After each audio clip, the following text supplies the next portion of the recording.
Today, I, Surbhi Jain, along with my group members, will present few flashes from the Chola dynasty. The name Chola is given to a people as well as to a dynasty, not only in the ordinary parlance but also in literature, and reaches the highest antiquity that a literature or evidence can take us. The first historical mention of the Cholas is in the 2nd and the 13th rock edict of the modern empire Ashoka. The Cholas established their peace, prosperity, and sovereignty in the southern India. The dynasty originated from the rich Kaveri river. Urayur was its oldest capital. The king Karikaran, who is famous in South Indian history, is said to be the ancestor of Cholas. The dynasty reached the highest of their power after the 9th century AD under the Raja Chola I and Rajendra Chola. The dynasty became the military, economy, and a cultural power in Asia. The Cholas' territory stretched from the island of Maldives in south to as far north as the bank of Godavari River in Andhra Pradesh. Chola stretched their territories to Sri Lanka and occupied the islands of Maldives. They also successfully raided the kingdom of Malay Archipelago. The power of the Cholas declined around the 12th century AD with the rise of Pandyas and Hoysalas. The Cholas left behind a lasting legacy. Their patronage of Tamil literature, their lion emblem, their zeal in building temples have resulted in some great work of Tamil literature and architecture.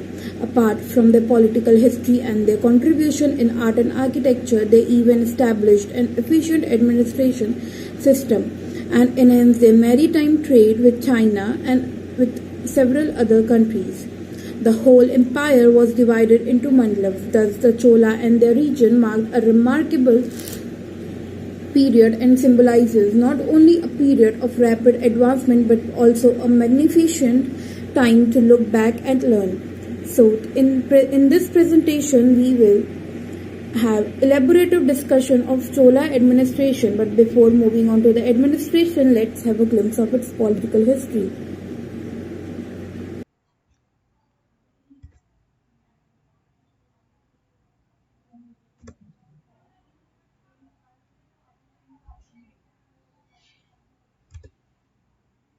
Topic is on the political history of Chola dynasty. So let's get started from early Cholas.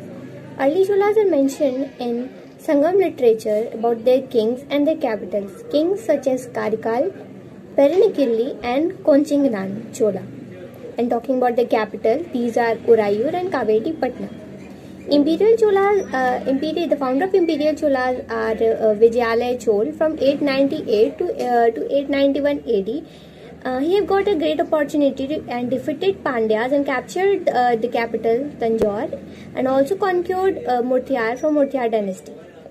Later Cholas are also called Chalukya Cholas because these Cholas survived due to the marriage alliances between Eastern Cholas based in Vengi and Chola. And the greatest emperor of these later Cholas are Kulothunga first. Talking about the prominent ruler, there are a number of prominent rulers in this dynasty. It started from Vijayalaya Chol, who was the founder of Imperial Cholas. Parantaka Chol, who have ruled around 48 years and who captured Madurai and attained the title of Madurai Konda. Rajya Raja first, who defeated Pandyas and conquered the parts of Deccan, Andhra Pradesh and Ceylon. Rajendra Chol, he was one of the greatest emperor in this dynasty, and most of the conquered and most of the expedition have occurred during his ruling time. Raja etc. Talking about the expeditions and extension, most of the conquered occurred during Rajendra Chol first, and in 1010 to 1153 AD, the territory stretched to the parts of Maldives and Indonesia, and in south and to the Godavari River of Andhra Pradesh. Rajendra Chol also annexed the part of Malaysia, Sri Lanka. So hence during the ruling time of Chola, it spread across the part of Sri Lanka, Malaysia, Maldives, Indonesia. And talking about the capital, in early Cholas, the capital was Urayur and Kaveripatnam. In the medieval, it was Tanjore and Gangoikonda, Cholapuram. And talking about the downfall, the later Cholas, with the beginning of the 13th century, it got declined, and with the rise of Pandyan dynasty.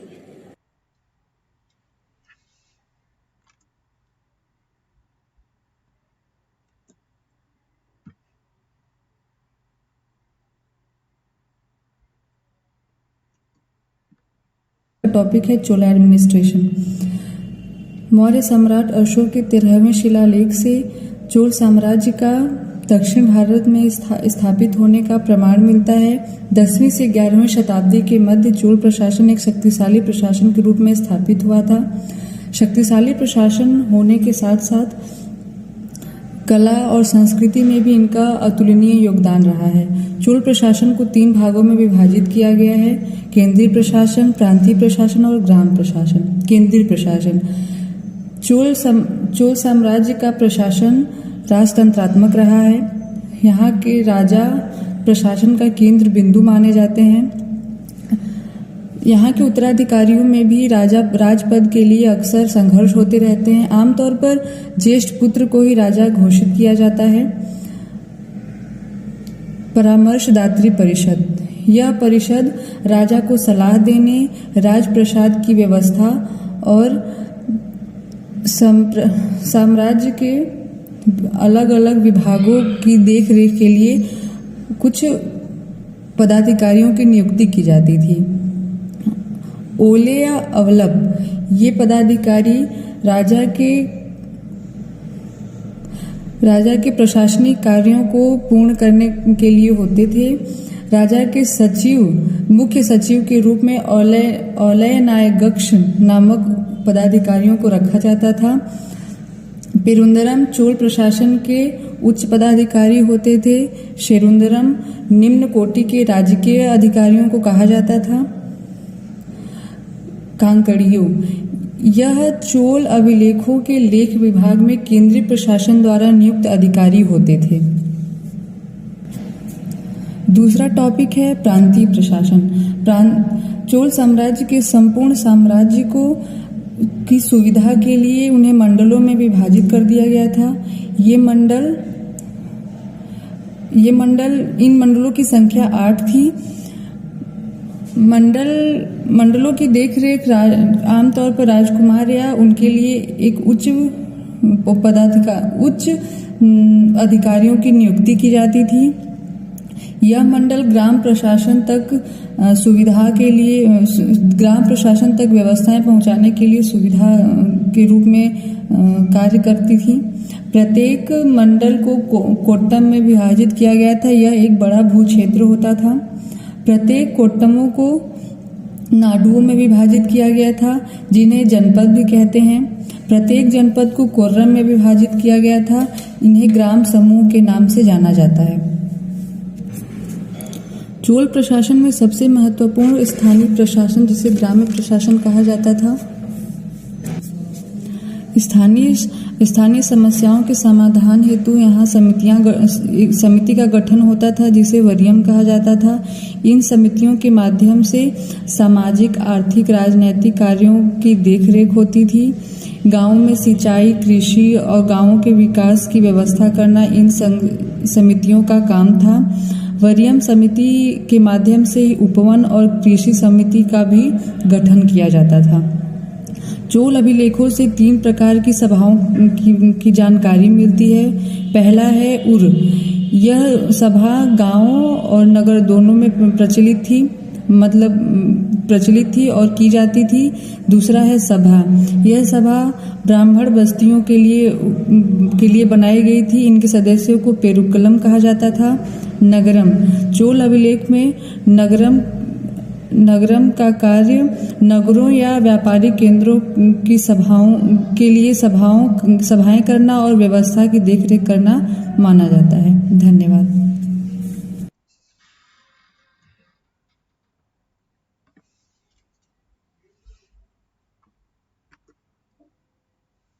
I am going to tell about Chola's army. Chola's army were mainly two types, standing army and navy army. Standing army is further divided into three types, infantry, cavalry and elephant corps. Cholas contained 60,000 elephants as described by the Chinese traveler Hao Ju Kua in the year 1170 BC. The Cholas army followed the old tradition of Chaturangala for organizing. Cholas kings were famous for creation of a strong navy. The need for navy can see from the fact that river Kaveri flows through the Chola hut. It was with the help of navy they were able to make conquest overseas. Rajaraj destroyed the fleet of the Cheris at Kandaluru and subjugated them. He invaded the island of Ceylon and annexed the northern part, which became Chola province. Rajaraj also conquered the Malwadip islands. Rajaraj first annexed the whole Ceylon. Hence, the limbs of the Cholas military administration were threats to neighborhood countries.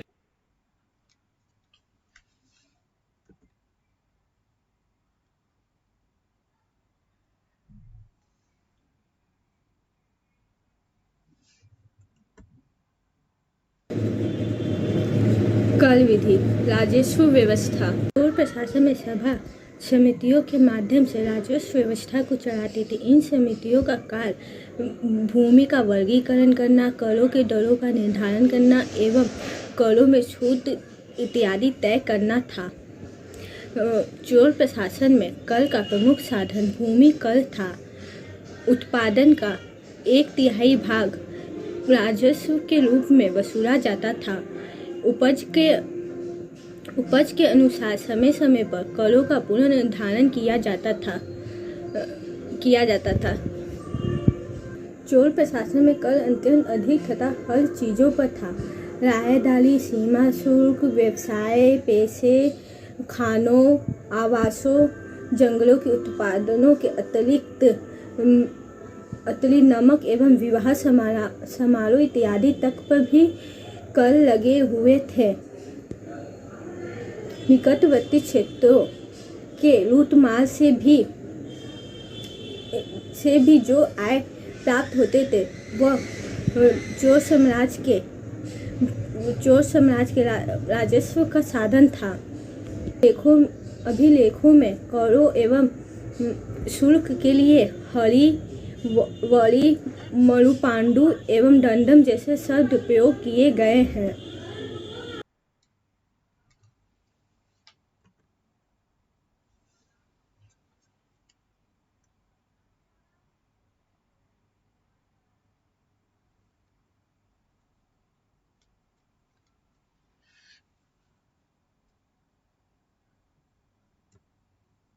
Chola justice. Chola साम्राज्य में न्याय की भी उच्च कोटि की व्यवस्था थी। चोल साम्राज्य में न्याय ज़्यादातर एक स्थानीय मामला था। ग्रामीण स्तर पर मामूली विवादों का निपटारा किया जाता था। हत्या जैसे अपराधों का जुर्माना लगाया जाता था। राजद्रोह जैसे राज्य के अपराधों को राजा स्वयं सुनते और उसका निर्णय लिया करते थे। ऐसे मामलों में विशिष्ट सजा या तो निष्पादन की या फिर संपत्ति जब्ती की थी। ज़्यादातर मामलों में सजा मंदिरों या अन्य बंदोबस्तों को दान के रूप में दिया जाता था। चोल अभिलेख से ज्ञात होता है कि व्यभिचार, चोरी, धोखेधारी गंभीर रूप से अपराध माना जाता था। किसी व्यक्ति द्वारा अपराध किया गया है या नहीं, इसका फैसला ग्राम संस्था द्वारा किया जाता था। जिस मुकदमे में कोई गवाह नहीं होता था, उसका न्याय दिव्य प्रथा द्वारा किया जाता था। Thank you.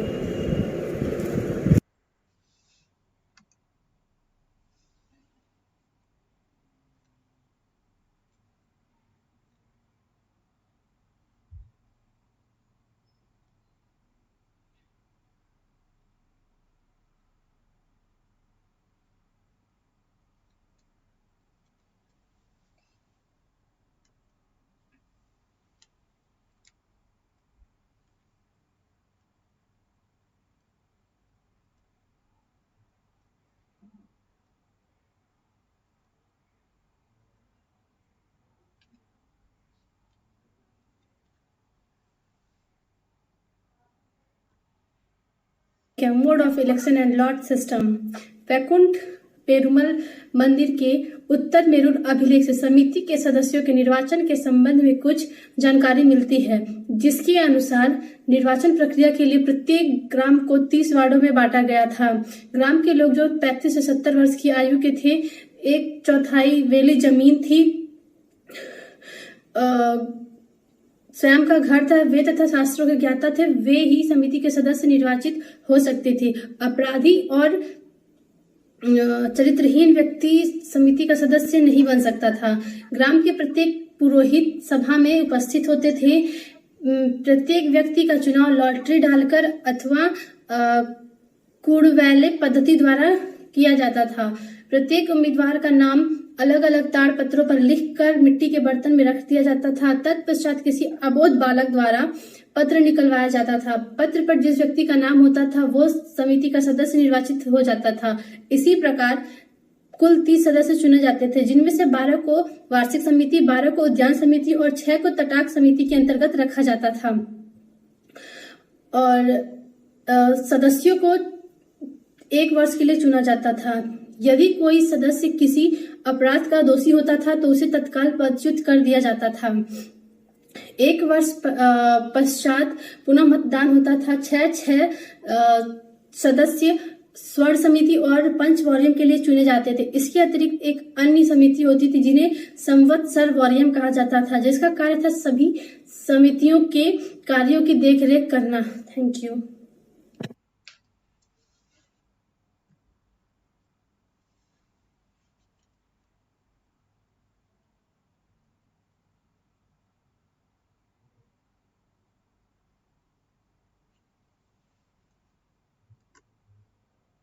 Cholas literature and evidence. Chola राजाओं का शासनकाल तमिल भाषा एवं साहित्य के विकास के लिए प्रसिद्ध है। तमिल लेखकों में सबसे प्रसिद्ध जैन गोंदार था। वह चोल शासक कुलोत्तुंग प्रथम का राजकवि था और उसने कलिंग तुर्पणी नामक ग्रंथ की रचना की। इसमें कुलोत्तुंग की कलिंग रामायण रामावतारम की रचना की गई है। यह तमिल साहित्य का महाकाव्य है। इसकी कथा वाल्मीकि रामायण की कथा से मिलती जुलती है। अन्य ग्रंथों में सिक्की लक्कार का पेरिय पुराणम, पुलिकेंदी का नौलेम, तोलमुल्ली या सुलमड़ी आदि विशेष रूप से उल्लेखनीय है। चोल शासकों ने अमृत सागर ने याक परुगलम तथा याक परुगलकारी के नामक 2 प्रामाणिक छंद ग्रंथ की रचना की।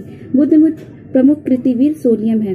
चोल काल में वैष्णव लेखकों ने अपने ग्रंथ संस्कृत में लिखे। ऐसे लेखकों में नाथ मुनि, यमुनाचार्य, रामानुज आदि विशेष रूप से उल्लेखनीय है। चोल राजाओं द्वारा जारी किए गए शिलालेख पुराने मद्रास राज्य के विभिन्न हिस्सों में पाए जाते हैं। वे केरल पर चोल के हमले का प्रमाण दिखाई देते हैं। दक्षिण केरल के क्षेत्रों में उल्लेख चोलपुरम, कन्याकुमारी, सुचेंद्र के मंदिरों के खोजे गए अभिलेख शहर में प्राप्त होते हैं।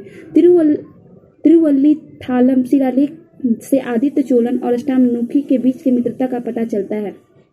राजेंद्र चोल का 112 से 144 ईस्वी में थिरुलगढ़ शिलालेख के अभिलेख से उल्लेख का पता चलता है। चोलपुरम शिलालेख कुलोत्तुंग चोलन के कोट्टू के पीछे हटने के बारे में उल्लेख किया गया है। धन्यवाद।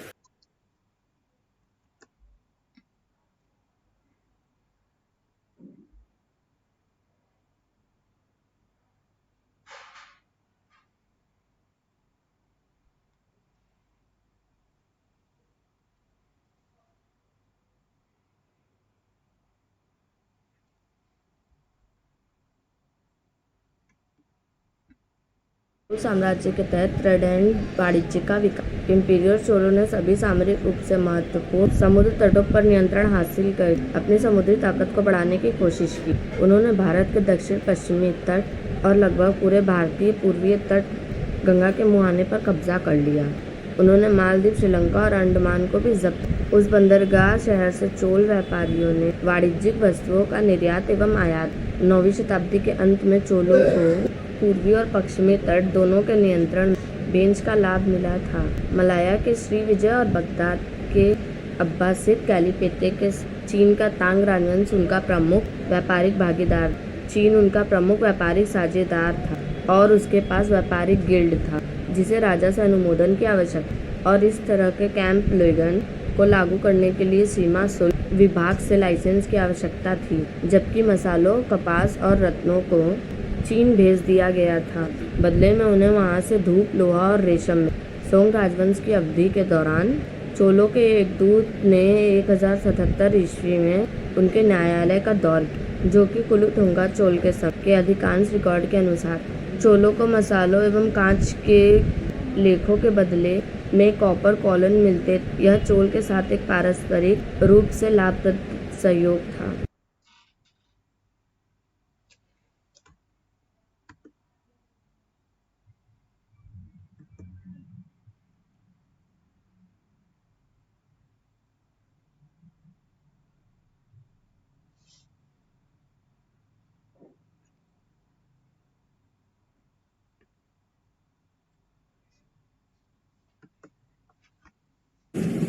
Analyzing Cholas with contemporary India. The Chol dynasty was one of the longest ruling dynasty of southern India. The earliest datable references are in the form of inscription left by Ashoka. As one of the three crowned kings, continued to govern the dynasty over varying territory until 13th century CE. The Chol administration was run by the kings alone. The orders were given to the executives, who were in the close touch with the kings, and verbal orders were drafted by the private secretary and signed by the kings. Presently, we have Prime Minister, Chief Minister, President, but they can't take their own decision. It has to be placed in the Lok Sabha and Rajya Sabha, as bills has to be passed, and bills has to be passed with majority. And in talking in the terms of village administration, there are certain rules and regulations regarding the selection of leaders. All the things lies in the hands of Gram Panchayat. And moving towards, there are some things similar.